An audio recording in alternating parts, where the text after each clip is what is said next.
Halo, apa kabar semua? Indra Yudhistira kembali lagi. Kalau kita ingat-ingat, hari ini hampir sudah sebulan ya, kalau tepatnya pembatasan sosial berskala besar diberlakukan di Jakarta. 10 April kalau nggak salah waktu itu. Ada tipe dua orang di Indonesia menurut saya kalau menghadapi situasi ini. Satu, Indonesia yang optimis. Kedua, Indonesia yang pesimis. Indonesia yang pantang menyerah. Indonesia yang tidak pernah menyerah. Nah, kita tinggal pilih aja, kita mau jadi Indonesia yang apa. Hari ini tamu saya adalah salah satu orang yang tidak pernah menyerah dalam karirnya, seorang pemberani, jurnalis handal yang saya kenal, bersama saya membangun Kompas TV waktu itu dan memberikan sebuah hal yang sangat positif, energinya luar biasa, dan terakhir salah satu duo dynamic bersama Helmi Yahya. Mari kita sambut tamu saya yang satu ini yang sangat istimewa, Mas Apni Jayaputra. Apa kabar, Mas? Pagi, Indra. Pagi. Gimana? Di rumah terus ya hari ini? Di rumah terus, macam-macam lah, explore macam-macam, edit lah, bikin paket lah, Wah, segala macam. itulah ya. Meskipun di rumah, Mas Apni saya tahu nggak akan pernah berhenti, terus bergerak. Iyalah, Mas.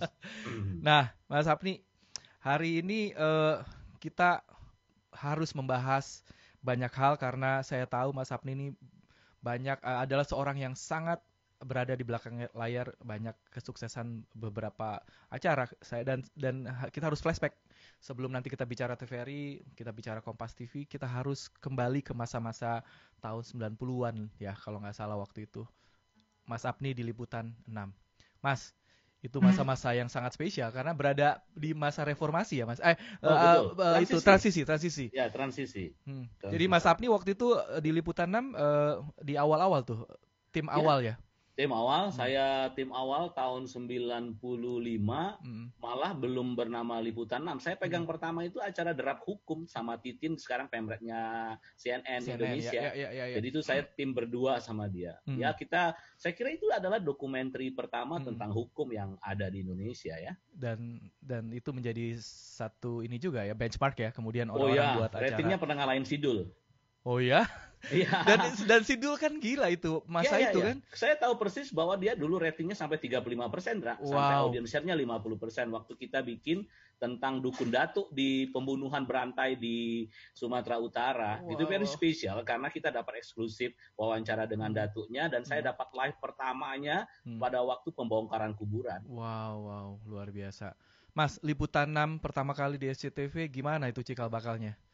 Ya, Liputan 6 itu harus menyebut nama Ita Tobing ya, Hmm. sebagai pendobrak dan Sumita Tobing ya. Ada nama-nama besar yang mungkin kawan-kawan sendiri belum banyak tahu ya. Ada di situ, ada Riza Primadi, ada Budi Uno Darsono loh. Oh, Detik. Ya, dari Detik ya, Oh, awal-awal dulu. Mas Ada Bud Edi juga. Aruman, I see. Swasembada, ada Gatot dari Tempo. Mereka adalah para pendiri di awal-awal dulu. Pak Dan ini dulu mulainya Karni. dari weekly program, karena dulu kan newsroomnya disatukan dengan seputar Indonesia. Kalau kita ingat zaman itu dua logo. Oh iya, karena masih RCTI, bareng ya SCTV, sama ya. RCTI, betul. Pak Karni Ilyas sudah ada juga di situ. Pak Karni di tahun Pak Karni itu setelah Gus Dur. Oh, setelah Gus Dur. Nah, Oke. jadi di era Gus Dur terjadi pergantian kepemimpinan dari Riza ke Karni. Saat itu Karni masuk dari majalah Forum, dia pemret Forum Keadilan, dan Karni itu kemudian belajar TV-nya di Liputan 6. Dulu kita nggak boleh diadapin, karena suaranya jelek. Tapi jadi itu loh salah satu jadi berkahnya sekarang dia jadi ya. Suara dia tuh jadi tren. Jadi Jadi berkah waktu dia. itu kita punya standar audio sebenarnya. Iya. Jadi itu kenapa dia nggak boleh dubbing. Sorry Bang Karni ya. Saya ceritain story yang benernya itu. Jadi suatu hari Gus Dur minta wawancara gitu kan. Minta wawancara, dan akhirnya satu-satunya yang kita ini setara dengan Gus Dur ya pemret lah. Ya kan? Nah, itulah Karni Ilyas pertama wawancara di televisi. Oke. Dan akhirnya setelah itu ya oke lah. Mas, jurnalistik di televisi itu kan boleh dibilang satu hal yang mewah juga ya pada masa itu kan. Kita tahu di mana sebelum 98, sebelum reformasi masih zaman Pak Harto juga. Nah, bagaimana TV-TV swasta waktu itu membuat berita-beritanya? Ya, saya bersyukur saya hidup di beberapa zaman ya. Saya menjadi jurnalis di era Soeharto. Di mana informasi itu datang searah dan lebih banyak kita mengikuti arahan. Ya. Apalagi pada waktu televisi dibentuk, Mas Indra kan kalau kita lihat model kepemilikan kan hampir semua adalah kepemilikan keluarga Soeharto dan keluarganya. Karena itu mau nggak mau harus mengambil posisi dekat dengan cendana atau dekat dengan presiden pada waktu itu. Hampir sulit karena Liputan 6 itu misalnya punya berita tentang penyerbuan kantor Megawati itu sangat selektif untuk kita masukkan gitu ya. Ditentang sana sini gitu. Ditentang sana sini gitu. Nggak apa-apa, that's okay. Biasalah kita di interview di rumah, kalau di TV itu, kalau di TV ada di stop dulu ya, cut dulu ya. Inilah serunya ya. Ini sektor domestik. Iya. Terus. Oke, jadi begitu. Jadi artinya pada waktu itu kita mesti bermain. Saya tahu persis kawan-kawan memiliki gambar penyerbuan kantor Megawati itu sangat lengkap, tapi kita sangat hati-hati dalam memuatnya. Memuatnya pun dibalik, kita mulai dari penguasa dulu baru cerita. Itu seninya mengakali keadaan pada era pers di zaman Soeharto. Iya.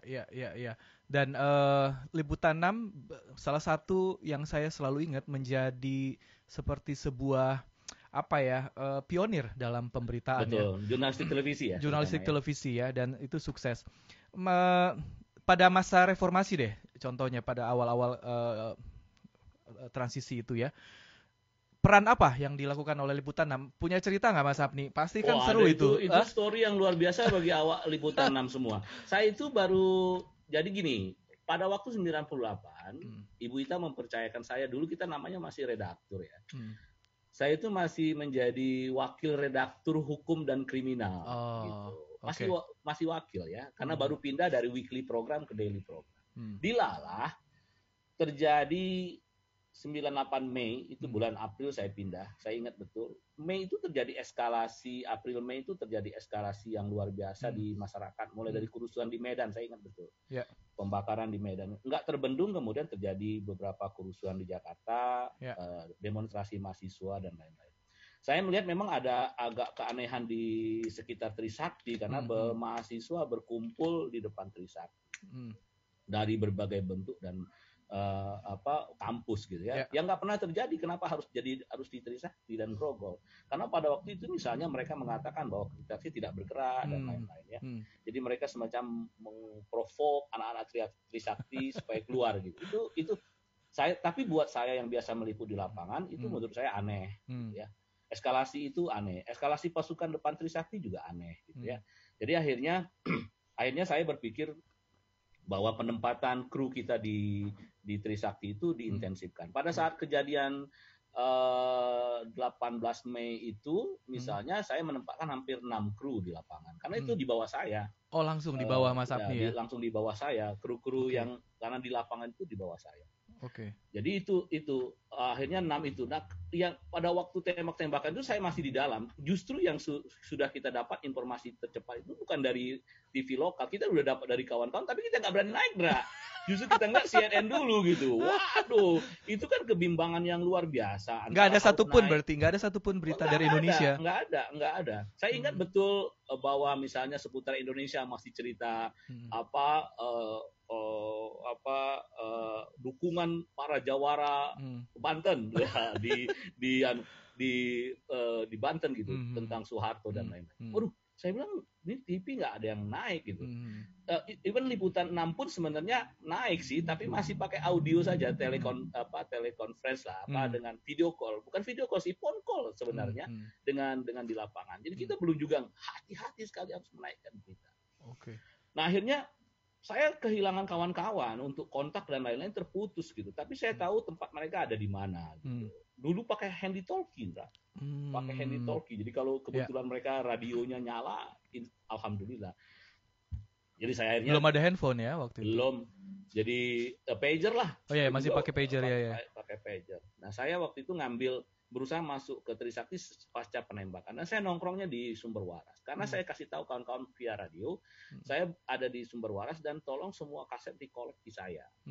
Jadi supaya kaset-kaset liputan itu terkumpul dan terkonsentrasi di saya untuk saya siarkan.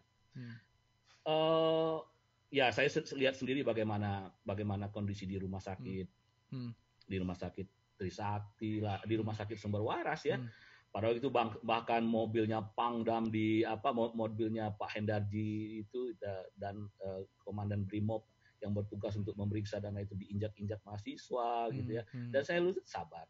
Bagaimana kemudian Safri Samsudin juga sangat sabar di depan mahasiswa. Ya itu kita tahu semua. Nah akhirnya saya bilang kaset udah terkumpul, saya pulang. Kira-kira sampai di kantor jam 3 pagi. Jam 3 pagi sebenarnya produser pagi itu menunggu saya karena di situ ada kaset semua. Saya hanya katakan kepada Bang Billy, produser pagi pada itu. Saya bilang begini, Bang, lo mau mengubah dunia atau mengubah Indonesia itu ada di urusan lo. Tugas gua di gathering udah selesai. Ya. Ini semua kaset ada, gambar ada, semua ada. Apa yang terjadi, Indra? Kemudian kita rapat redaksi, kawan-kawan memutuskan lebih gila dari yang saya pikirkan. Kita harus mengikuti perubahan dalam Indonesia. Kita akan tayangkan. Oh, saya ngeri-ngeri sedap pulang itu, Indra. Wow, dan hari itu keputusan itu adalah keputusan hidup dan mati juga ya bagi para jurnalis ya. Keputusan hidup dan mati juga, meskipun setelah hari itu kita dibredel. Oh, jadi tayang terus besoknya dibredel. Hari habis itu dibredel karena terlalu berani menurut saya. Karena yang berani itu saya harus sebut nama Fahmi Ihsan ya. Dia memegang produser Newswatch. Anda bayangkan Fahmi membuat cerita atau story Trisakti itu dalam bahasa Inggris. Tanpa narasi dan hanya menyampaikan lead sebentar, kemudian roll 30 menit gitu, semua kejadian beruntun secara kronologis. Juga begitu juga Billy dan kawan-kawan di liputan 6 pagi gitu ya. Jadi betul-betul gambar saya itu diolah. Dan gambar kami itu, gambar TVRI itu menjadi bahan bukti betul di pengadilan militer nantinya. Jadi salut Mas Apni. Iya. Itu keputusan yang sangat berani dan saya jarang menemukan jurnalis bahkan hari ini ya, menurut saya kok agak pesimis melihat bagaimana jurnalisme televisi atau jurnalisme pada umumnya hari-hari ini gitu. Dan keputusan-keputusan berani itu hanya bisa diambil oleh orang-orang pemberani, Mas Apni. Ya. Dan itu menarik, Indra. Kemudian berubah menjadi di mana kita melihat bahwa jurnalisme hari itu berbalik betul-betul dari dominasi seputar Indonesia yang kakak sulung gitu, karena kami sebenarnya satu grup ya. Ke liputan 6. Jadi mahasiswa lebih nyaman bicara, tokoh-tokoh oposisi lebih nyaman bicara kepada liputan 6 dan lain-lain. Cukup lama kita dibredel karena pada waktu itu seorang pejabat misalnya memerintahkan kami untuk merilai TVRI dan menyetor beritanya yang diliput oleh liputan 6 itu ke TVRI dulu baru kita relay. Aduh, menderita sekali. Waduh, jadi gawat dong ya. Setelah dibredel berapa lama kemudian akhirnya bisa tayang lagi? Setelah kemudian Soeharto jatuh, Soeharto jatuh, sejarah berubah lah ya. Setelah Soeharto jatuh itu kan didahului oleh proses kan, ada wawancara Indra dengan Sarwono kan, yang cabut gigi kan. Itu pun terjadi luar biasa, terjadi perdebatan luar biasa di dalam. Karena sebenarnya pada waktu itu saya cerita cabut gigi, yang menjadi produser itu adalah Don Bosco. Jadi Don Bosco, begitu itu terjadi. Pemilik marah lah. Apapun kan masih ada urusan cendana di SCTV gitu ya. Nah, kemudian Don diberhentiin. Nah, saya kasih tahu Don diberhentiin. Saya bilang, Don, Bang Don gini aja nih urusan. Kalau Soeharto terus, lu bakal menang. Lu akan kembali. Tapi kalau Soeharto kalah, kita akan tiarap bareng-bareng ini. Dan kita dilala Soeharto menang gitu kan. Soeharto kalah. Kan tadinya reformasi menang. Hidup Don, itu nasib kita. Dan setelah itu memang kita menjadi televisi yang kemudian diperhitungkan betul oleh kaum reformis dan waktu itu suaranya hanya di liputan 6. Ya, Liputan 6 saya ingat betul masa itu kemudian menjadi salah satu sumber berita yang sangat kredibel ya, dan mengangkat Liputan 6 menjadi channel berita yang luar biasa pada masa itu ya. Meskipun bukan TV berita tapi Liputan 6 Ya, ya di inilah ya, dipilih menjadi salah satu sumber. Nah, betul. Mas Apni, masa-masa itu lewat kemudian masuk masa reformasi.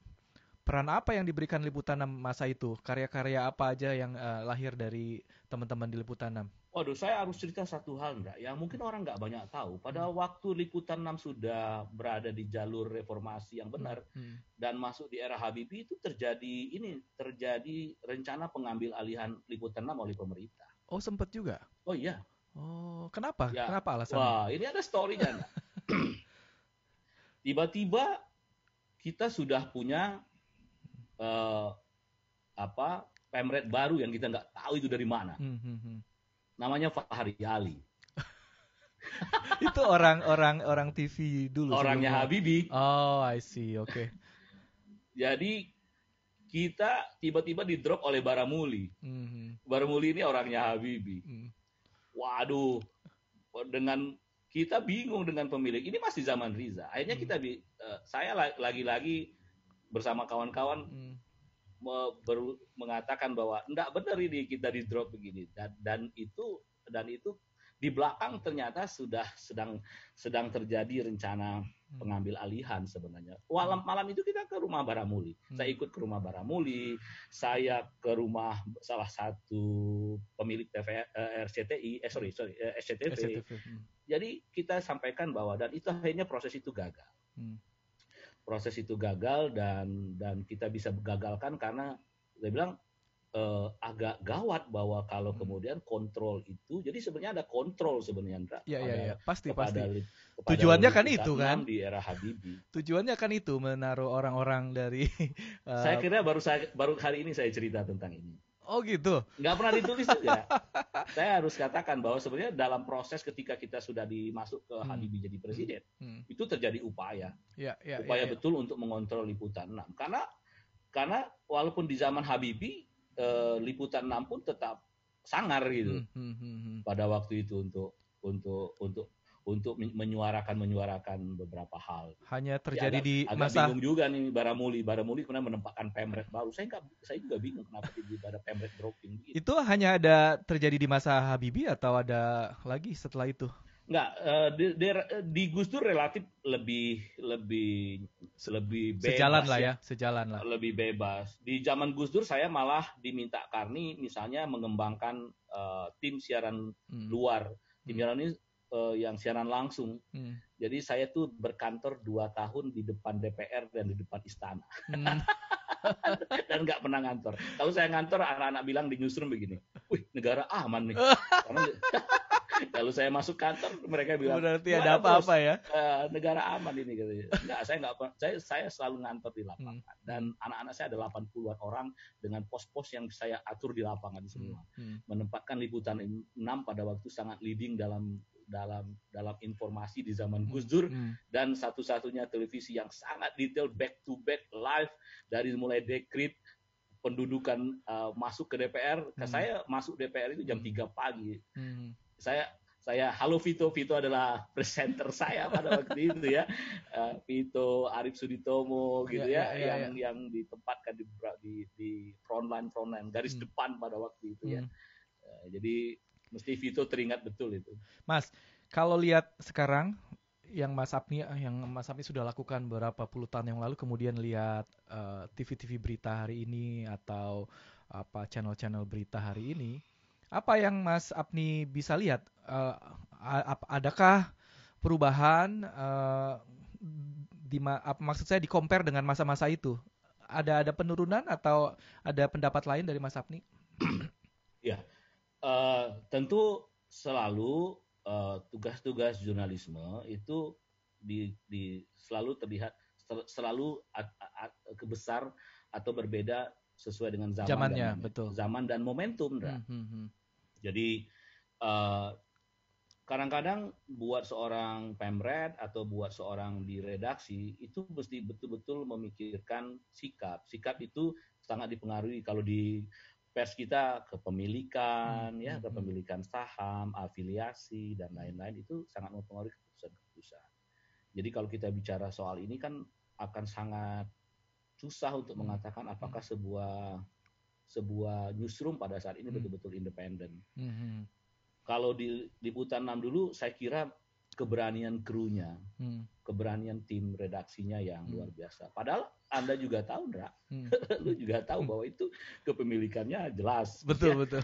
Dari keluarga Cendana, tapi bisa berlainan gitu. Ya, lagi-lagi menurut gue sih juga kombinasi dari para orang-orang yang ada di newsroom itu juga ya, berani mengambil keputusan, berani mengambil sikap, karena itu yang sekarang saya lihat jarang terjadi.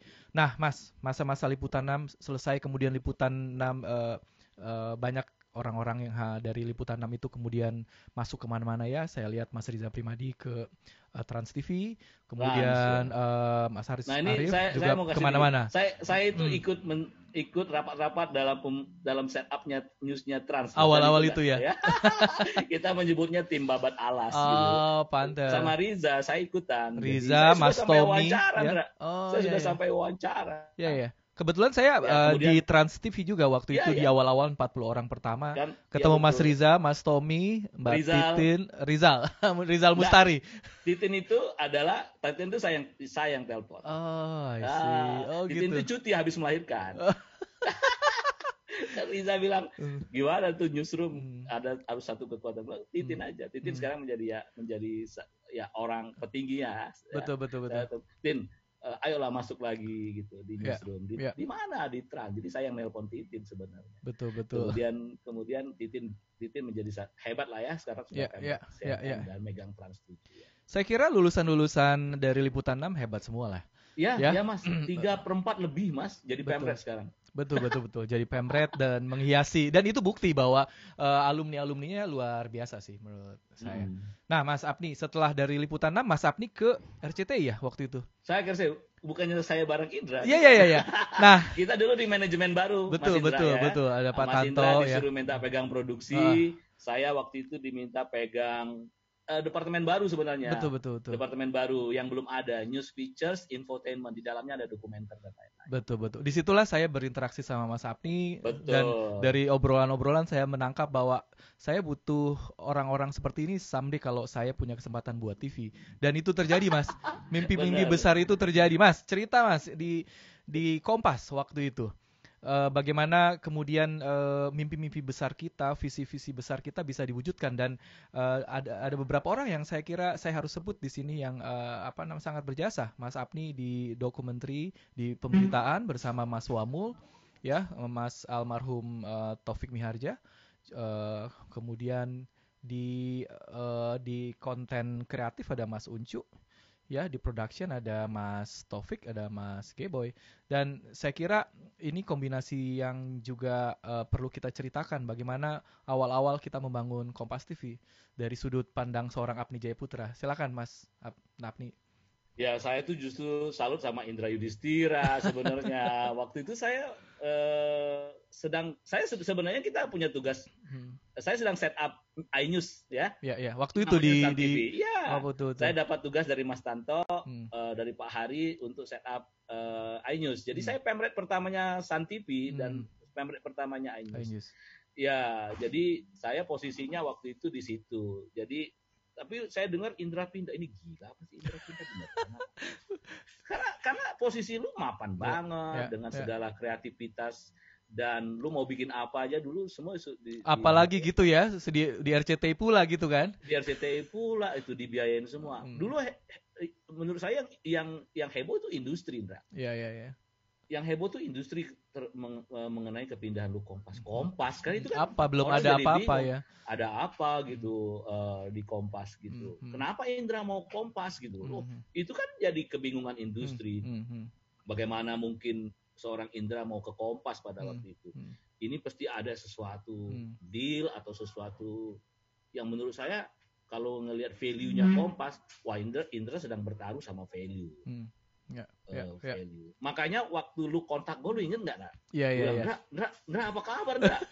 Terus lu kan jawab ke gue gini, Apni, Mas, for idealism I need you. Buset, gue bilang. Ini cerita idealisme, saya pikir. Waduh, saya jadi tertantang. Jadi, dan proses itu tidak terlalu susah bagi saya untuk memutuskan bagaimana bekerja dengan sebuah idealisme. Karena cuma itu yang saya bisa tawarkan, Mas nih. Saya tidak bisa menawarkan kemewahan karena kita tahu Kompas TV seperti apa waktu itu. Kita from the scratch, masih tinggal di bedeng. Apa yang saya bisa tawarkan bisa menarik seorang Apni kecuali idealisme? Loh, Mas, saya itu lucu dan unik sebenarnya. Di MNC itu kan saya sudah GM, Mas. Saya sudah general manager. Waktu masuk Kompas itu saya jadi manajer lagi. Jadi malah saya nggak memikirkan bahwa jabatan saya turun dan lain-lain. Betul. Ya, tentu gaji nggak turun pasti. Tapi saya bilang, ya waktu saya di interview segala macam, saya bilang ya saya punya visi yang sama tentang bagaimana sebuah televisi itu hadir mendidik, menghibur, selain memberikan informasi dan lain-lain. Jadi visi utama sebuah televisi itu kalau kita lihat dari visi awal Kompas itu terbangun sebenarnya. Betul. Di situ. Ditambah sama value-nya Kompas. Value-nya Kompas itu kan kita menerjemahkan apa yang diinginkan Pak Yaakob dan apa yang visi Pak Yaakob tentang Indonesia. Dia selalu mengatakan Indonesia mini dan lain-lain. Betul. Dan itulah yang kita terjemahkan sebenarnya. Dan ingat satu kalimat yang saya selalu teringat, kita sedang membangun peradaban. Iya. Itu kalimat yang sangat mengena sekali buat saya dan itu yang memberikan semangat sebenarnya. Nah, Mas Apni ingat masa itu juga ketika mau membuat features, dokumenter, kita dihadapkan di awal-awal adalah biayanya bagaimana gitu. Dan saya bilang sama Mas Apni, go ahead. Nggak apa-apa mahal sedikit, tapi kita bisa menghasilkan karya yang hebat. Karena dulu ada orang yang bilang, dokumenter sih harusnya cuma 2 juta, 3 juta ya, ngapain lo bikin mahal-mahal? No, it's not about money. It's about vision. Gimana kita bisa bersaing sama Nat Geo kalau kita juga asal bikinnya? Nah, lo mesti cerita tuh. Gimana buat karya-karya dokumenter yang luar biasa di situ dan lahir banyak sekali. Ya, dari Kompas TV. Menjadi trendsetter juga sebetulnya. Ya. Jadi sebenarnya gua berterima kasih sama lo, sama manajemen ya. Pada waktu yang saya harus bilang adalah saya harus salut sama lo, sama Mas Bimo, sama Mas Taufik almarhum ya. Dan Mas Agung tentu saja karena beliaulah yang membackup kita. CEO-nya Kompas ya. Di awal-awal itu ada Mas Agung, Mas Santos, dan ada satu lagi yang saya harus salut itu adalah orang keuangan namanya Aris Dana. Dan menurut saya orang keuangan yang paling mengerti produksi itu ya Aris Dana gitu ya. Itu orang gila ya. Apa kabar, Aris? Mudah-mudahan dia dengar ya. Saya tuh selalu punya gini gambaran tentang orang keuangan tuh, aduh cupu, lurus gitu, nggak mau dia apa-apa. Tapi Aris Dana itu kan support banget sehingga kita awal-awal tuh memudahkan kita banget gitu untuk mendesain sebuah produk dan lain-lain. Oke, saya balik. Saya punya kemewahan yang luar biasa dari manajemen, terutama dari itu adalah merekrut orang, Betul. Dan pada kondisi itu dengan harga yang saya bilang, bagaimana dengan harga, lu boleh cari orang-orang terbaik dengan harga yang baik. Jadi pada waktu itu line up saya cukup banyak ketika saya merekrut berbagai dokumentaris yang baik-baik dan hampir dari semua TV kita rekrut. Sehingga saya ingat betul rekrutan produser saya di awal itu 15 orang, existing yang sudah ada pada waktu 4 orang. Jadi kita merekrut 11 orang lagi dan itu luar biasa. Satu, yang kedua adalah bagaimana Indra dan kawan-kawan manajemen pada waktu itu memutuskan broadcast management trainee, mengambil para fresh graduate. Ingat nggak waktu itu Mas Agung bilang ke kita, yang umur 40 tahun ke atas manajemen aja. Yang di bawah kita itu harus anak-anak muda.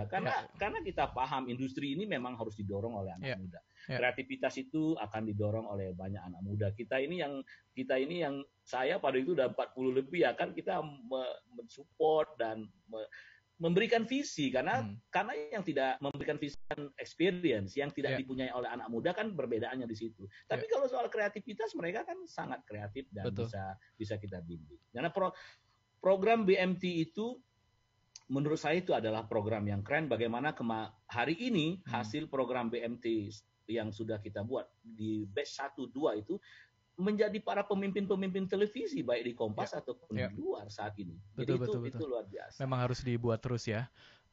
Iya. Nah, pada waktu itu tantangannya memang di budget. Budget itu saya sudah dialokasikan pada itu. Budget saya sih sebenarnya sangat cukup. Tapi sebenarnya yang kita pikirkan bagaimana memanage produksi supaya budget itu cukup dan bisa mensubsidi silang antar program dan lain-lain. Tidak semua program yang kita kategorikan premium.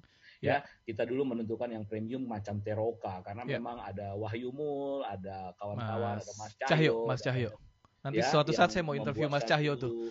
Karena dia yang memberi warna juga di Teroka ya. Betul, dokumenter yang keren dan setara dengan Net Geo. Dulu orang menyebutkan kita Net Geo Indonesia atau Discovery Indonesia karena sangat ini. Dan saya pada waktu itu pada era itu di mana saya mendengar banyak hal bahwa para pesaing kita juga sedang menjadikan beberapa produksi dokumenter kita sebagai referensi. Betul. Mas, ada sebuah dokumenter yang saya kira patut kita ceritakan di sini dan itu ide dari Mas Apni, 100 hari keliling Indonesia, Mas. Betul. Itu satu terobosan dan saya ingat betul diskusi-diskusi kita di awal waktu itu. Ya. Itu juga seru gitu. Dan saya ingat nggak waktu itu saya sebenarnya challenge Mas Apni soal judul gitu. Jangan 100 hari terlalu biasa. Tapi akhirnya Mas Apni putuskan dengan berbagai alasan 100 hari tetap menjadi hal yang paling masuk akal gitu ya karena keliling Indonesia. Nah, ceritain idenya waktu itu terus kemudian menjadi sebesar apa 100 hari keliling Indonesia? Iya, saya itu kan penyuka travelingnya Michael Palin ya. Saya mengidolakan beliau. Bahkan pada waktu saya dapat tugas dari Indra ke Liverpool ke BBC. Oh iya. Waduh itu mewah banget buat saya. Ya? Begitu saya ke Liverpool tuh saya ketemu Michael Palin, sama saya ketemu David Attenborough dan lain-lain ya. Jadi ini kok mewah sekali saya dapat kesempatan pergi ke BBC Showcase di Liverpool. Jadi saya mengidolakan bagaimana seorang traveler itu kan kita membuat membuat antitesis daripada dari sebuah program traveler yang sekedar mencicipi makanan gitu. Oh ini tempatnya indah bla bla bla. Oh no, gua nggak mau begitu. Kita kan diskusi kencang pada waktu itu. Nggak mau banget gua kayak gitu. Nah kan kita ingin ada traveler, documentary traveling yang travelodge yang presenternya kuat, involved. Kemudian storyteller, ya dia bercerita banyak hal, memberikan insight dan lain-lain kan. Nah itu yang kita inginkan. Sosok yang kita cari pada waktu itu memang kemana-mana. Saya puluhan sebenarnya kita cari, tapi akhirnya saya jatuh cinta dan jatuh hati sama Ramon Tungka. Karena urakannya itu enak gitu. Ngobrolnya segala macam dan akhirnya kan sudah kita coba dulu dengan program yang lebih ringan sebenarnya Kampung Main ya. Dan kita terpincut di situ sama Raymond ya, dia berhasil. Raymond dan manajemen akhirnya saya paparkan lagi dan Indra kemudian Mas Bimo semuanya memutuskan Ramon adalah orang yang tepat. Oke. Akhirnya kita membuat program itu. Saya harus salut juga kepada tim. Ada Fraya, ada Budi Abe ya, ada Obot dan lain-lain, ada Wamul. Di tim saya cukup kuat dari sisi research terutama. Dan manajemen produksi, Indra. Manajemen produksi simultan ini bukan program yang misalnya begini, yang gue liput, enggak. Itu kita konsep tim aju, jadi tim advance jalan, tim inti dengan presenter datang. Begitu seterusnya sampai kita atur musim, lah. Betul. Begitu ada di sini itu lagi musim apa, menghindari supaya tim tetap selamat. Saya ingat betul saya lagi umroh dan kawan-kawan melapor sedang dihadap di Maluku dan mereka sedang berhadapan dengan musim. Waduh, saya berdoa untuk keselamatan mereka dan lain-lain. Jadi maksud saya itu mereka betul-betul jalan. Nah, pada hari ke-100 Ramon dan tim lapor, Bang, lapor. Ini sudah 100 hari kami jalan dan Indonesia belum terkeliling. Wah, terus saya bilang begini, kita rapat sebentar. Saya waktu itu kekeh memutuskan. lakukan terus perjalanan dan apapun yang terjadi. Kita akan mengatakan sebuah hal kepada publik bahwa Indonesia tidak cukup hanya 100 hari ya. Jadi 100 hari itu menurut jadwal kawan-kawan harusnya sudah sampai Jakarta. Tapi waktu itu mereka terakhir di mana dia? Di Flores. Di Flores. Jadi butuh berapa hari lagi setelah itu? Pasti ada tambahan sekitar 20-an hari lagi untuk sampai Jakarta. Karena mereka harus liput juga Jawa dan seterusnya. Dan gue ingat waktu itu lo, Mas, gimana nih kita mesti tambah budget nih. Dan ini juga kawan-kawan kita jemput dengan Tanjidor. Iya. Luar biasa. Dan 100 hari kalau nggak salah akhirnya jadi buku juga ya? Jadi buku diterbitkan dalam berbagai bahasa. Pernah ikut bukunya dipamerkan dan diterjemahkan pertama kali dalam bahasa Jerman di Frankfurt Book Fair. Ya, itu adalah pameran buku tertua di dunia. Ya, jadi itu membanggakan sekali. Kemudian kita sinergikan dengan karena grup Gramedia punya toko buku ya, punya penerbitan dan toko buku, dan itu dibuatkan bukunya. Itu suatu, saya kira belum ada ya. Belum ada. Dan sangat lengkap berarti kan, dari tayangan TV-nya, dokumenter, kemudian jadi buku. Mungkin nanti. Yang saya kira yang keren dari tayangan ini adalah thinking out of the box-nya kawan-kawan. Karena bagaimana mungkin misalnya waktu dia masuk ke Bengkulu, mereka masuk ke penambang emas peninggalan Belanda yang masih dikelola oleh rakyat, yang masih menggunakan kereta lori tua gitu dan harus menembus hutan. Waktu di Padang mungkin tidak ada yang bercerita tentang kampungnya Tan Malaka, tapi mereka bercerita tentang kampung Tan Malaka. Jadi insight-insight yang enggak juga, dia semacam doku reality juga, karena pada waktu di Kalimantan, mereka kan disidang oleh adat karena berkemah di sungai yang menurut mereka keramat dan lain-lain, melanggar aturan. Bahkan persidangan adatnya itu kita liput dan kita tayangkan betul secara real gitu ya. Jadi itu menurut saya adalah doku reality juga yang dibuat oleh kawan-kawan. Dan itu tidak mungkin terjadi kalau dan itu mereka nggak boleh naik pesawat. Oh iya benar ya, jalan dari satu tempat darat semua ya. Iya.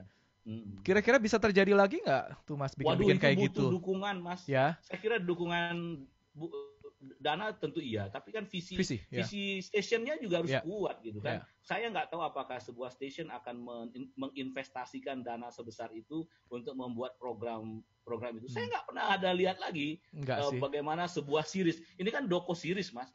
Ini kan series, bukannya one of program. Gua pergi ke sana terus gue balik, gue liput, gue tayangin minggu depannya, enggak. Ini series yang paralel, simultan, terus jalan sampai mereka kita buat 2 tim. Saya kira kalau kita cuma berpikir rating dan share, itu ya akibatnya kita tidak akan pernah punya tayangan-tayangan seperti 100 hari keliling Indonesia sih. Setuju banget. Atau apa yang kita pernah buat di Kompas TV, dan menurut saya itu adalah masa-masa terindah tuh, di mana idealisme dan quality bisa bergabung menjadi satu, menjadi sebuah tayangan yang sangat bagus. Nah, Mas Apni, di Kompas selain 100 hari apa yang menjadi itu ya, apa namanya, semacam ininya Mas Apni? Ini nih gua banget. Ini Mas Apni banget tuh. dulu Coffee Story ya, ada Coffee Story juga ya? Ada Coffee Story. Coffee Story itu juga adalah program tentang kopi pertama di Indonesia. Dan orang nggak sadar bahwa kekayaan kopi kita itu luar biasa. Dan saya yang salut adalah pada waktu itu mengubah bentuk betul, bahkan sebuah iklan itu diadopsi oleh sebuah iklan kopi sachet gitu ya. Diadopsi dari angle short angle kopi kita yang bijinya yang asap mengepul dan lain-lain. Itu tuh kan, waduh, ini kok jadi Coffee Story banget. Jadi mengubah pandangan orang untuk kopi. Itu sebelum filosofi kopi ada, sebelum semua tayangan tentang kopi ada, film tentang kopi ada. Kita sudah memulai dengan Coffee Story. Ingat enggak waktu kita rapat di studio lama tuh ya? Dia bilang, Orange. Lu langsung setuju tuh. Gue bilang adopsinya dari Wine Story. Yang ada di Net Geo. Tapi saya bilang, nggak mungkin kita cerita wine karena kita tidak punya wine. Tapi kita punya cerita kopi dan bagaimana kopi menjadi komoditas yang mahal dan pernah menjadi mengubah peradaban dunia, ya, menjadi politik, kultur, stelsel dan lain-lain. Jadi pendekatan kopi story kita itu adalah dulu sejarah, kemudian cerita sejarahnya, kemudian dan gaya hidup kopi. Dan merekrut satu orang yang namanya Adi Tarupraceka. Itu juga seru tuh. Dan dia memang seru. Ini kan barista kan? Dia barista dan dia mengerti dia grader, dia mengerti kopi dan lain-lain. Dan saya mendirect langsung ini di Takengon supaya kawan-kawan dapat feel-nya. Jadi tapi saya cuma satu episode waktu itu direct dengan Wamul dan kawan-kawan di Takengon dengan Freya. Kemudian selanjutnya mereka. Setelah itu saya dapat feel-nya mereka sudah bisa jalan sendiri. Jadi saya untuk Coffee Story ini betul-betul saya kawal bagaimana ini menjadi sebuah story yang luar biasa. Betul, Coffee Story. Kemudian kita punya Teroka, punya Jejak Nusantara. Ada Ekspedisi Cincin Api sebenarnya. Ekspedisi Cincin Api itu juga. Itu wah, itu fenomenal juga itu. Itu keren. Jadi sebenarnya ekspedisi ini diinisiasi oleh Kompas cetak, ya. Tapi kemudian kita ingin menerjemahkannya dalam bentuk televisi karena memang harus ditopang oleh gambar. Narasi pada misalnya media cetak tentu penting untuk referensi, tetapi juga visual menjadi faktor yang lain. Dan jadi ini kolaborasi yang memenangkan hadiah internasional, ya. Bagaimana sebuah ekspedisi dibuat oleh tiga medium sekaligus. Ya. Jadi ada radio waktu itu, ya, Sonora, ada Kompas, kemudian ada kita di Kompas TV-nya. Dan itu ekspedisi berlangsung 1 tahun dan kita bercerita bagaimana sebenarnya yang kita kuatkan adalah mitigasi bencana. Saya mengatakan kepada tim adalah ini adalah mitigasi sebenarnya. Bagaimana kita itu sebenarnya sudah sangat akrab dengan bencana. Dan orang nggak banyak tahu. Kita punya ritual, kita punya lokal wisdom, kearifan lokal yang memuliakan gunung. Betul. Jadi ya masyarakat gunung itu dia punya hubungan batin sendiri dengan gunung dan peradaban. Mereka sebenarnya juga tahu melakukan cara mitigasi sendiri. Gitu. Ya. Itu keren. Banyak dokumenter yang lahir pada masa itu kemudian mewarnai Kompas TV. Kompas TV yang sekarang berbeda karena Kompas TV yang sekarang menjadi TV berita saja, padahal dulu adalah cukup lengkap. Nah, Mas Apni, ini sebenarnya pertanyaan saya nggak bisa jawab atau saya belum dapat jawabannya dan barangkali Mas Apni bisa kasih insight ya. Pada masa itu, sayangnya Kompas TV kemudian dari mimpi-mimpi besar itu belum banyak orang yang bisa nonton, ya. Padahal kalau semua orang lah, nggak usah kita yang ngomong, semua orang bilang itu bagus sekali gitu isi programnya. Menurut Mas Apni apa yang terjadi masa itu? Saya kebetulan ngurusin network juga, Andra. Ya. Jadi pada waktu saya menjabat GM Network Operasional itu saya men-setup 23 TV lokal. Ya, karena kita memang TV jaringan ya. TV jaringan. Ya, sayangnya menurut saya Kompas TV pada waktu itu terkendala regulasi. Tidak diimbangi dengan juga ya terkendala regulasi. Terutama di regulasi. Jadi regulasi siaran sistem jaringan yang dicoba pertama oleh iNews sendiri tentu saja masih banyak celah sana sini gitu ya. Kemudian regulasi yang tersedia adalah membuat siaran sistem jaringan. Itu juga yang dilakukan Kompas pada waktu itu. Jadi orang semua tidak paham bagaimana membentuk regulasi itu dan lain-lain. Sehingga itu membuat kenapa Kompas begitu untuk mendapatkan frekuensi Jakarta harus mencari partner-partner dan lain-lain. Tapi sebenarnya dia sangat aman di partner luar Jakartanya gitu. Sampai akhirnya kemudian mereka bersiaran dengan kanal 25 sekarang ya. Dan 28 sebenarnya mereka sudah punya. Jadi sekarang mereka punya 2 kanal. Tapi Jakarta menjadi penting Mas Apni karena kan hampir lebih 60%, 56% lah ya penonton ada di situ. Lebih 60% Jakarta. Ketiadaan Jakarta itu membuat apa yang kita lakukan pada waktu itu secara bisnis secara bisnis saya katakan memang tidak menguntungkan Kompas TV. Padahal hope atau harapan masyarakat, publik dan pengiklan bahkan melihat sebuah model televisi yang dikemas menjadi sangat lain dan menjadi oase betul di tengah televisi yang padat sekali hiburan, sinetron dan lain-lain. Toh keluarga juga butuh tayangan yang baik. Indra juga mendesain acara-acara musik yang sangat baik. Saya ingat betul premis yang kita bangun pada waktu itu adalah bagaimana para artis mempertanggungjawabkan karyanya. Bertanggung jawab atas karyanya. Betul. Jadi dia show, dia dekat dengan dulu semua yang kita desain, ingat nggak? Saya senang dengan manajemen itu karena kita mendesain sesuatu itu dengan premis. Betul. Kita mendesainnya dengan value. Betul. Dengan nilai. Karena kita sadar sebenarnya orang yang pada level manajemen sebenarnya dia hanya mendelivery value. Ya, value itu sudah ada, tapi how to-nya adalah keputusan kita. Dan manajemen pada saat itu betul-betul bisa mendeliver value yang ada pada Kompas Gramedia. Kompas Gramedia itu adalah value-nya adalah Indonesia. Value-nya itu peradaban. Value-nya itu itu dan membangun peradaban. Dan itulah jawaban akhirnya kenapa pertanyaan di awal tadi Mas Apni, kenapa seorang Indra mau meninggalkan kemapanannya di RCTI untuk membangun Kompas TV? Nah itu tadi Mas Apni. Gua tuh masih pertanyaan gue satu lagi ke lu. Bagaimana kemudian lu bisa pindah dari Kompas? Karena gue hostnya, jadi gue yang mengendalikan. Nanti kalau lu jadi hostnya, gue jadi itunya, gue yang jadi. Tanya tuh, kita balik ya pertanyaannya. Bagaimana kemudian seorang Indra kembali ke industri? Ya, itu banyak cerita. Itu nanti khusus. Karena hari ini saya mau gali Mas Apni, jadi nanti itu kita simpan. Nanti gue suruh Helmi yang wawancara lu. Oke.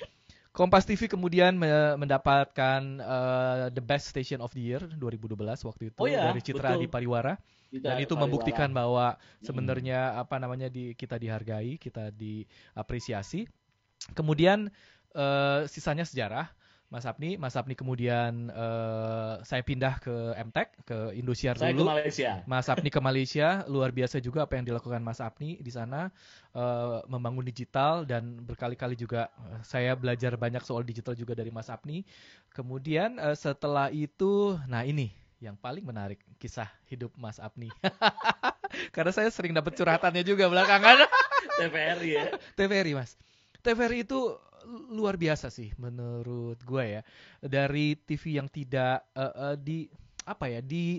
diacuhkan gitu. Kalau bicara TVRI seolah-olah hari-hari itu adalah nggak ada TVRI itu apa gitu.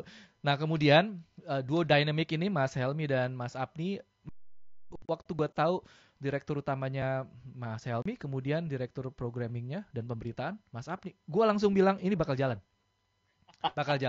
Dan itu terbukti. Mas, ceritain awal-awal jadi menjadi direktur itu di tes ya waktu itu ya.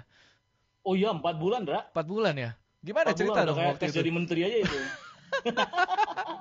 Karena kan kalau tes untuk aturan untuk seleksi pejabat negara memang agak ketat ya. Karena harus BIN turun tangan, KPK, PPATK, semua lembaga negara ikut-ikutan meriksa kita gitu ya, melakukan clearance dan lain-lain. Jadi saya ikut semua proses itu. Sampai akhirnya saya diputuskan untuk bergabung. Dan pada waktu itu saya di Malaysia dalam tahap perpanjangan kontrak juga. Jadi saya bilang sama kantor saya di Malaysia, di Kuala Lumpur, saya bilang tahan dulu lah Datuk. Saya bilang saya coba, saya lihat bagaimana TVRI. Dan akhirnya betul saya diputuskan salah satu yang menjadi direktur di TVRI. Melalui banyak tes ya. Melalui banyak proses dan lain-lain. Gitu. Nah, kemudian kan gini, kita tuh dulu bertaruh. Karena saya banyak dapat cerita juga dari almarhum Pak Alex Kumara, kemudian teman-teman kita yang pernah jadi direktur, Mas Irwan juga dan lain-lain. Nah, itu seperti masuk dalam sebuah sebuah rimba. Mas Apni ngerasain hal yang sama juga atau gimana? Oh iya. Apa rimbanya seperti apa? Bisa cerita nggak? Iya. Saya kira karena dia udah terlalu lama tidur, Ndra. Jadi ini Jadi brandnya kuat, dia punya jaringan yang banyak, tapi pengelolaannya gitu. Pengelolaannya. Loh, bukan berarti saya punya kemewahan di anggaran, Dondra ya. Saya nggak punya kemewahan juga di anggaran. Apakah anggaran TVRI itu meningkat waktu Helmi dengan saya? Enggak. Kita harus cari model partnership gitu ya dengan orang-orang yang ada gitu. Nah, saya berhadapan dengan struktur, enggak. TVRI itu lembaga, dia lebih terlihat sebagai lembaga birokrasi ketimbang lembaga kreatif. Bagaimana mungkin sebuah lembaga seperti institusi televisi penyiaran seperti ini didrive oleh usia yang 50%-nya itu 45 tahun ke atas gitu. Kalau digabung dengan 50% ya udah tua-tua lah ya. Udah tua. 80% 45 tahun, bukan 50, 80%. 80%. Ya 80%. Saya kan sulit mencari anak muda di TVRI. Susah sekali saya mencari anak muda yang bisa dia ajak untuk bercerita tentang bagaimana membangun kreativitas dan lain-lain. Semuanya tuh sudah stuck, mentok gitu ya. Nah, fokus saya sebenarnya di programming strategi dan kemudian di news ya, karena saya basic saya itu news, documentary dan lain-lain. Helmi mengambil peran begini. Udah deh, lu urus itu, gue yang ngurusin produksi. Jadi produksi sebenarnya lebih banyak ditangani oleh Helmi, kemudian beberapa di saya. Jadi itu yang kita coba bagi tugas. Tapi kita pusing juga, beberapa kali kita coba nggak berhasil. Saya bilang, Mas Helmi nggak bisa. Kita harus melakukan rebranding. Rebranding itu menempatkan TVRI lagi pada peta pertelevisian. Yeah. Itu strateginya harus diatur, saya bilang. Jadi pertama saya masuk, Mas. Saya itu sebagai orang programming terbiasa dengan baca data. Begitu masuk, waduh, penontonnya tua banget. Indeks penonton 50 tahun ke atasnya 200 gitu. Lu kita 100 aja udah cukup kan. Ini kesesuaian profil dengan tayangan. 100. Saya hanya berpikir bagaimana melakukan redistribusi penonton. Oke, saya lihat kurva, Mas. Kurvanya tidak normal. Jadi kurvanya tidak normal. Kurvanya itu kalau kita mengikuti pola, dia akan terbangun dengan pola yang normal mengikuti pertumbuhan jumlah penonton. Nanti dia akan peak di prime time. Sebesar apapun universe-nya ya. Nah, dia kurvanya itu menonjol di pagi hari, besar sekali di subuh gitu. Saya lihat itu apa acara? Religi. Ini orang-orang yang udah yang sudah dengerin religinya lebih banyak dari.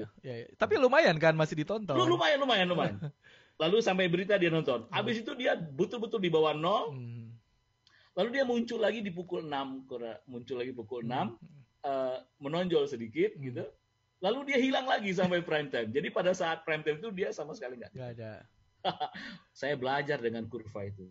Ini yang ada yang salah dalam pemrograman dan lain-lain. Nah, strategi pemrogramannya harus diubah, diubah. Jadi artinya apa? Demand-nya, supply-nya kita kasih, supply-nya dulu, supply-nya kita ubah, kita sesuaikan dengan jumlah penonton. Saya bilang, tapi kalau melihat look yang seperti ini, waduh nggak bisa. Nggak akan attract orang. Nggak akan attract orang. Harus kita lakukan rebrand. Karena upaya-upaya awal itu tidak mendorong sama sekali, Ndra. Waktu kita coba dengan beberapa konten yang bagus, dia nggak dorong. Karena rebrandingnya belum kuat.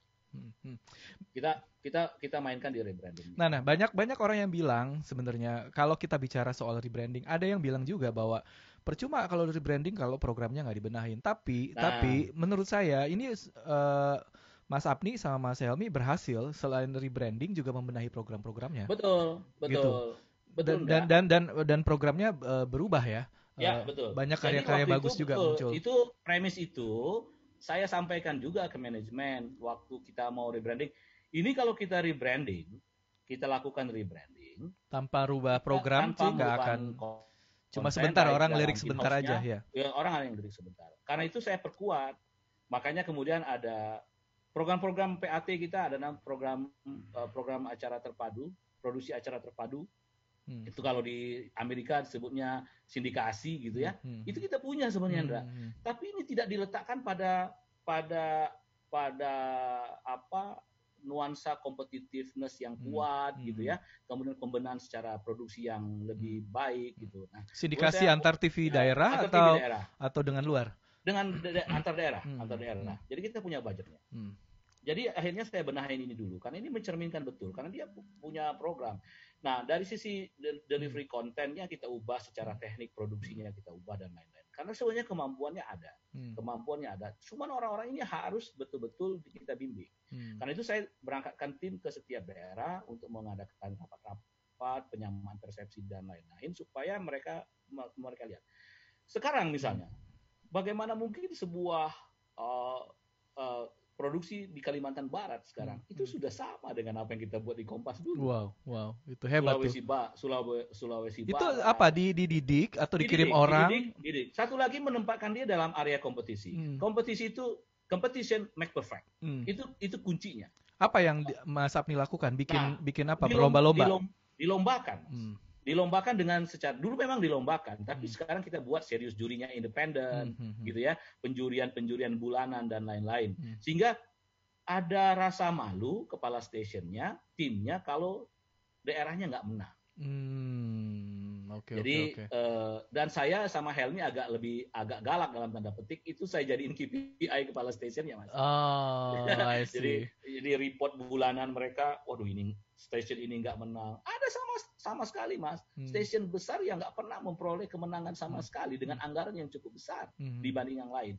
Justru yang bangkit itu adalah stasiun-stasiun kecil. Daerah, stasiun daerah yang kalau saya lihat, oke, yuk petakan strukturnya. Saya pucat ya. Jadi daerah-daerah yang di-drive lebih banyak anak muda dan dipimpin oleh stasiun-stasiun kepala stasiun yang lebih muda dan energik, itu ternyata lebih tinggi, lebih hasil outputnya itu lebih baik. Nah, itu di internal ya. Internal. Selanjutnya kan saya bilang, saya tidak mungkin membuat dokumenter segera. Yang saya lakukan adalah bekerja sama dengan Discovery. Saya ke Singapura, saya bertemu dengan Discovery. Discovery ini tidak punya bisnis model, Mas, dengan terestrial. Dia punya bisnis model dengan PTV. Sekarang bagaimana meyakinkan Discovery-nya untuk bisa bekerja sama dengan TVRI. Nah, itu juga persoalan sendiri, tapi saya yakinkan ke mereka bahwa ini TV publik, penting bagi mereka untuk mendapatkan program-program ilmu pengetahuan, dan kita deal dengan Discovery. Ya, nah yang paling mengasihkan itu tentu saja kemudian kita mendapatkan series dari semua dari bulu tangkis. Bulu tangkis. Jadi saya buat satu brand rumah bulu tangkis gitu ya, kita declare sebagai rumah bulu tangkis. Dan itu cukup banyak menyita perhatian penonton karena Indonesia itu cuma 2 aja, bulu tangkis, bola dan bulu tangkis. Betul dan dua-duanya ada di ini ya.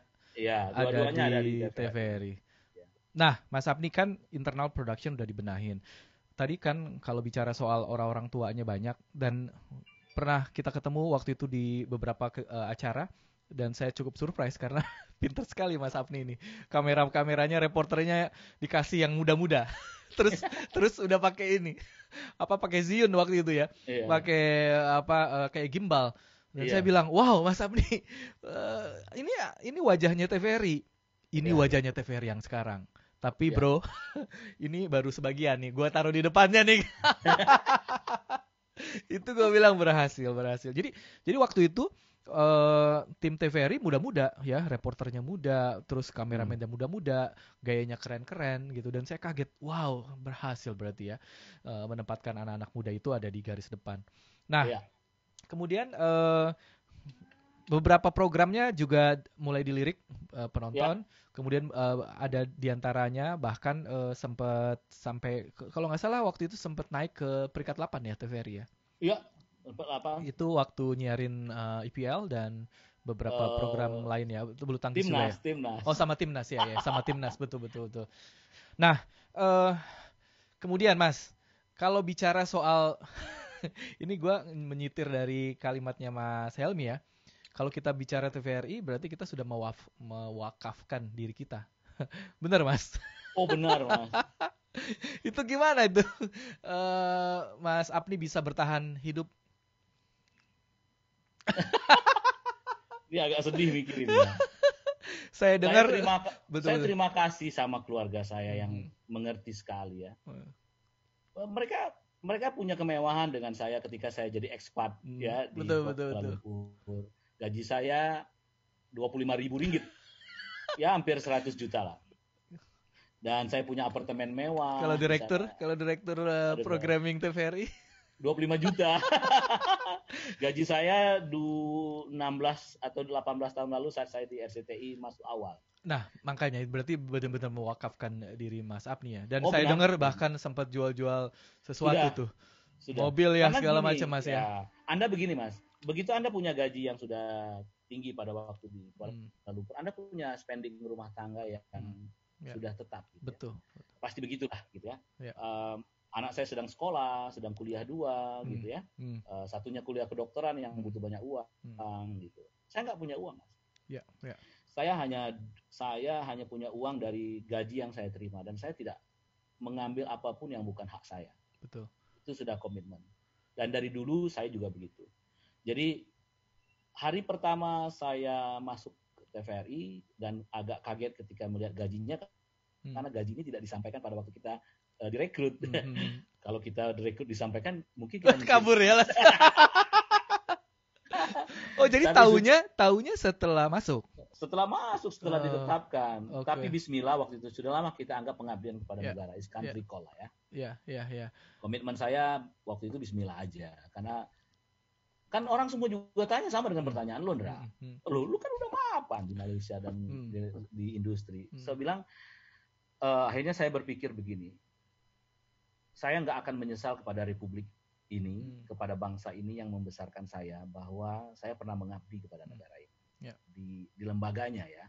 Tentu kita punya ladang pengabdian yang sama dengan Republik. Tapi mendapatkan kesempatan menjadi direktur televisi adalah, buat saya adalah bagaimana saya bisa memberikan pengabdian dan profesionalisme yang saya miliki untuk sebuah lembaga negara yang sempat tidur.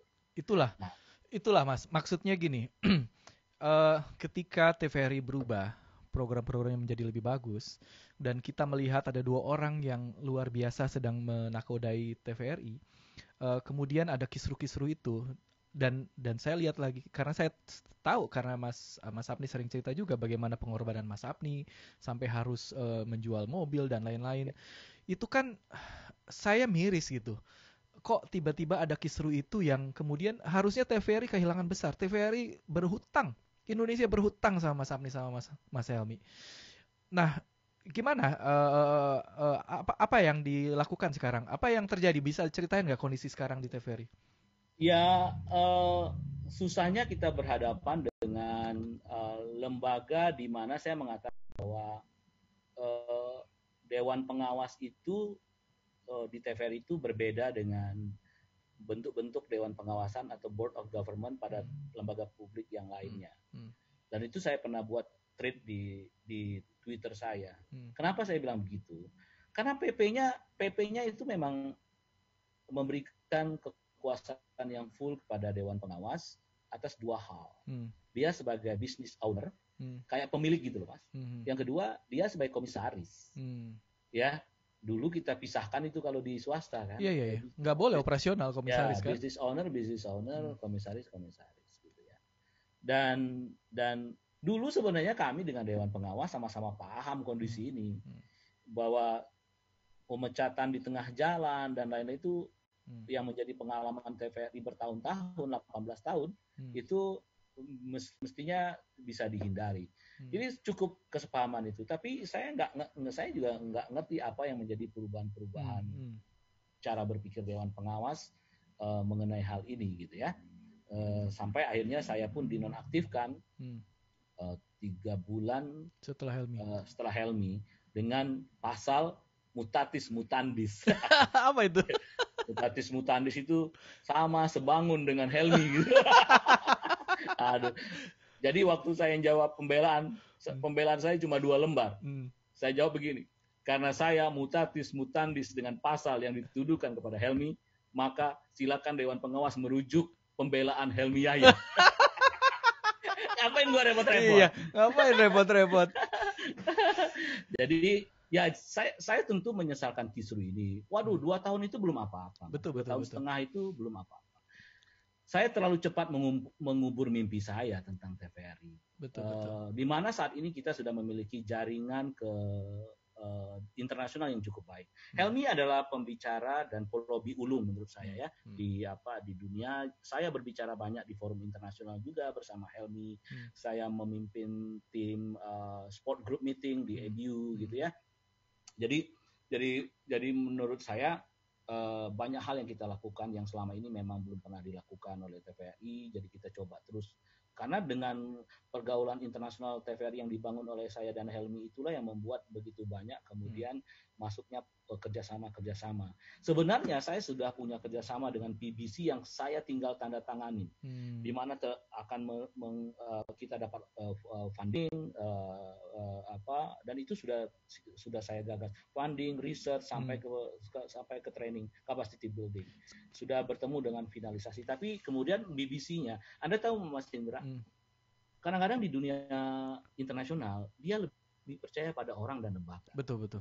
Daripada lembaga. Setuju. Begitu saya dia bilang, Anda sudah nggak di TVRI? Aduh, saya kayaknya juga nggak mau nerusin kerjasama. Itu tuh terjadi berkali-kali dalam banyak hal. Apalagi kemudian di sport, karena memiliki Liga Inggris adalah kemewahan. Begitu Anda punya Liga Inggris, Anda akan bertemu dan bergaul dengan hampir semua agensi besar dunia. Itu saya hadir di Sportel, di Monaco dan lain-lain dan bertemu dengan mereka. Bayangkan kita dapat Formula E dan lain-lain, dan kebanyakan itu gratis gitu. Karena kepercayaan dan lain-lain. Nah, jadi itu yang hilang. Nah, sekarang bagaimana TVRI tanpa Mas Apni dan Mas Helmi sekarang? Sekarang dipegang PLH. Ya sudahlah, Dewas yang mengontrol semuanya sekarang. Tapi ada secerca harapan kan kemarin saya lihat. Ada DPR sebenarnya meminta pencabutan SPRP. Betul. Ya, pencabutan SPRP. Jadi Dewasnya akan dievaluasi. Dan DPR Komisi 1 juga sudah membentuk tim untuk mengevaluasi Dewas gitu ya. Ya sudahlah, saya serahkan ini pada proses politik, karena ini lembaga politik. Jadi kita harus tahu juga gitu ya. Jadi prinsipnya saya kalau disuruh balik lagi dengan segala. Nah, ini pertanyaan itu yang saya mau tanya. Kalau Dewas kemudian dipecat oleh DPR, ya, kemudian Mas Apni diminta kembali, Mas Helmi dan Mas Apni diminta kembali memimpin TVRI, apa jawabannya? Saya bilang iya, karena saya juga nunggu Helmi. Helmi kan juga dalam proses petun di Pengadilan Tata Usaha Negara. Kita akan lihatlah perkembangan ini. Ya, kalau Helmi balik, saya juga balik. Kita berdua itu kan saling tanya. Nih, gue petun. Lu mau balik kagak? Kalau lu nggak balik, gue nggak mau petun. Oh enggak lah bro, gue akan dampingin lu kalau lu memang. Terus dia bilang, kalau saya kalau ada second change, dan itu terbuka, ya masih banyak PR yang harus dilalui. Tapi memang kondisinya harus dibuat baik, karena banyak sekali persoalan-persoalan yang terjadi akibat kisru ini. Terjadi perpecahan antar karyawan dan lain-lain ya. Kemudian sekarang kepala stasiun yang tadinya satu komando di bawah Helmi, sekarang ada separuh lebih barangkali sudah mencari selamat sendiri-sendiri dan lain-lain. Kondisi itu sudah damage has been done. Jadi dia sudah hancur. Jadi ibarat kalau masuk lagi itu saya mesti serpihan gelas retak itu saya susun kembali. Apakah dia akan seperti gelas yang pertama saya punya? Enggak, dia sudah retak-retak. Itu challenging dan itu akan take time gitu ya. Apakah misi saya akan selesai atau tidak? Wallahu a'lam. Kadang-kadang pada satu titik yang sangat spiritual, saya sudah mengatakan kepada Allah, ya Allah, saya udah nyerah. Saya sebagai manusia sudah tidak bisa bergantung kepada manusia lainnya. Makanya saya bilang kepada Allah dalam tahajud saya, dalam sholat saya bilang, ya, saya serahkan kepada dirimu saja ya Allah. Apa yang kau putuskan tentang diriku, aku akan ikut. Apa yang baik menurut dirimu, aku akan ikut. Ya udah, gue ikut aja apa kata Allah. Besok saya berhenti juga nggak apa-apa. Ladang pengabdian itu banyak. Dan saya mulai mengurus bisnis saya lagi dan ya. Wow, ini pelajaran yang sangat menarik. Kalau kita ingat mungkin ada satu kata yang bagus dari Walt Disney pernah bilang, apa yang kamu mulai harus kamu selesaikan. Ya, jadi mudah-mudahan nanti ada kesempatannya lagi Mas Apni, karena kita sangat berharap bahwa TVRI akan menjadi kompetitor yang pas juga buat TV-TV swasta, supaya TV swasta nggak diam aja. Maksudnya TV publik itu harus kuat. Nggak tidur. Betul, TV publik harus kuat. TV publik itu harus Indonesia harus punya kuat. TV publik yang sangat kuat, dan saya Pak setuju. Jokowi ya harus mikirin TV publik. Contoh yang paling pada saat saya contoh New Zealand itu berhasil melakukan lockdown yang sangat kuat. Tidak ada hoax di sana. Hoaxnya ya karena apa? Satu, konsumsi media mainstreamnya masih kuat, terutama di TV publik. Yang kedua, mereka masih baca koran. Kenapa kemudian pemerintah sangat bisa cepat memberikan ultimatum, perintah? Karena dalam konteks lockdown, Anda hanya boleh patuh sama perintah satu komando kalau mau cepat. Nah, kalau kita lihat ini ada dua dikotomi. Ada Vietnam yang sudah melonggarkan lockdownnya sama sekali dengan partai komunisnya karena rantai komando partai dan negara yang kuat. Ada model New Zealand yang sangat demokratis tapi patuh gitu. Nah, ini bukan Amerika yang pada kutub yang sangat liberal dalam penanganan lockdown. Tapi saya katakan di situ adalah di sana adalah kekuatan TV publik penting pada saat COVID ini. Karena itu Pak Jokowi, Komisi 1, ya orang-orang yang berkaitan dengan TVRI, para penggiat TV publik, ya mana suara kalian tentang TVRI ini? Ini harus diselamatkan karena masyarakat butuh tempat mencari referensi yang benar gitu. Ya, kita bersyukur ada seorang Nadiem yang berpikir bahwa oke deh, DPR Nadiem yang diminta oleh DPR misalnya mengatakan oke, pembelajaran dari rumah lewat TVRI. Nah, itu adalah peran yang betul. Betul. Dan itu benar-benar terjadi ya, bahwa ternyata pagi hari orang-orang menonton acara TVRI. Dan itu sebenarnya artinya bisa dilakukan. Bisa dilakukan. Betul. Ya. Nah, memang audiens TVRI naik, tapi ini kan kita percaya bahwa kalau ini kan mobilisasinya kuat sekali dari pemerintah supaya orang nonton TVRI. Nah, harusnya day part itu karena sudah ada harus dibangun. Dibangun lagi dengan program-program yang lebih baik di pagi hari untuk keluarga dan lain-lain. Ya, rasanya artinya Mas Apni harus kembali ke TVRI. Kalau mau TV publik berubah. Wallahu alam bisawab. Dan saya yakin kalau misalnya Komisi 1 berperan, harusnya kita nggak boleh melihat kesewenangan terjadi terhadap TV publik kita dan kita diam aja ngelihatnya. Itu yang nggak boleh terjadi, karena ini akan jadi referensi buruk buat generasi berikutnya nanti, dan nggak akan ada orang yang mau lagi nanti mimpin TVRI. Iya, saya kira karena itu praktek-praktek model ini harus dihentikan oleh Komisi 1. Saya setuju. Saya nggak yakin ada profesional yang mau mengurus TVRI. Ngapain gua ngabdi dengan segala pengorbanan saya? Saya itu udah males, Mas, menarasikan kemiskinan saya dalam tanda petik memimpin TVRI. Saya nggak punya pendapatan apa-apa. Saya sudah menjual 2 tanah saya, 2 kafling tanah saya, warisan ibu saya sampai ibu saya menangis mengatakan, lu nggak mau pulang ke Bengkulu lagi. Nah, ini tanah memang ibu kasih kalau kalian mau pulang. Saya bilang, Bu, saya nggak punya uang. Terakhir istri saya menangis karena mobil kesayangannya saya jual. Karena saya tidak punya uang untuk menyekolahkan anak lagi. Ya, saya tidak punya tabungan, Indra. Ya, apakah saya tidak punya asuransi kesehatan yang memadai? Ya, Anda tahu saya pernah sakit dan saya berada di kelas 2 rumah sakit dan saya tidak memberitahu kepada siapapun saya sakit, ya. Hanya karena saya tidak mau ditengok dan saya nggak mau lihat direkturnya berada di ruang BPJS kelas 2. Waduh. Dan itu saya rasa, saya tidak pernah merasakan bagaimana tinggal di rumah sakit kelas 2. Waktu di SCTV saya di VIP, di Kompas saya di VIP, ya di semua televisi tempat saya bekerja semuanya saya dapat fasilitas VIP untuk rumah sakit dan kesehatan. Tapi sudahlah, ya kadang-kadang melihat perkembangan TVRI dan lainnya saya sudah cukup bangga dengan itu. Saya hanya berkata sama anak-anak saya, suatu saat Allah akan menggantikan rezeki yang kita dengan yang lebih baik. Kalian percaya aja. Saya berterima kasih betul sama mereka. Dulu saya ingin mereka cukup tahu diri dengan kondisi bapaknya.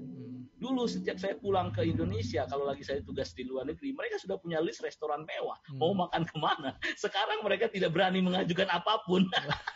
Wow, Mas Apni. Ini cerita yang saya kira semua orang harus tahu sih. Pengorbanannya sudah sebesar itu gitu. Pengorbanan yang sangat besar. Tapi disia-siakan dan ini harus diperjuangkan sih. TVRI nggak boleh seperti ini. TVRI nggak boleh memiliki orang-orang yang begitu luar biasa yang sudah berkorban, bahkan dirinya berkorban dan keluarganya berkorban. Betul. Dan kemudian disia-siakan. Saya harus terima kasih pada keluarga saya yang mau menerima kondisi bapaknya menjadi direktur TVRI. Bukan suatu kemewahan. Saya waktu menjabat saya katakan kepada mereka, saya rapat keluarga, saya bilang, nak, hari ini ayah jadi direktur TVRI dan kalian harus hidup sederhana. Dia bilang, kenapa ya? Tiba-tiba kita harus mereduce semua kemewahan kita. Gaji ayah kecil. Saya bilang begitu. Dan mereka tahu diri sekali. Ya, tahu diri sekali gitu. Wow, Mas Apni, thank you udah cerita banyak luar biasa, hampir lebih dari 1 jam. Gak ada tamu saya yang lebih dari 1 jam nih. Ceritanya banyak sekali gitu. Nah, mungkin terakhir ya buat teman-teman nih, karena saya selalu inginkan muda yang nonton, apa yang mereka harus siapkan, Mas Apni, untuk masuk ke industri konten? Ya, mereka perlu apa? Mereka harus siap apa supaya mereka nggak menjadi orang yang tidak berguna nanti? Jadi saya hanya belajar. Gue juga belajar dari lo. Jadi waktu kita berpikir tentang kreativitas, kita selalu bilang begini dulu di Kompas. Kreativitas itu genuine. Ya, dia tidak bisa ditiru. Konten, substansi mungkin sama, tapi cara mengemas itu akan genuine pada diri Anda. Jadi buatlah Anda berbeda. Buatlah Anda berbeda dengan yang lain. Indra punya taste sendiri, saya punya taste sendiri. Anda kasihkan barang yang sama akan jadi berbeda di tangan Indra dan akan jadi berbeda di tangan saya.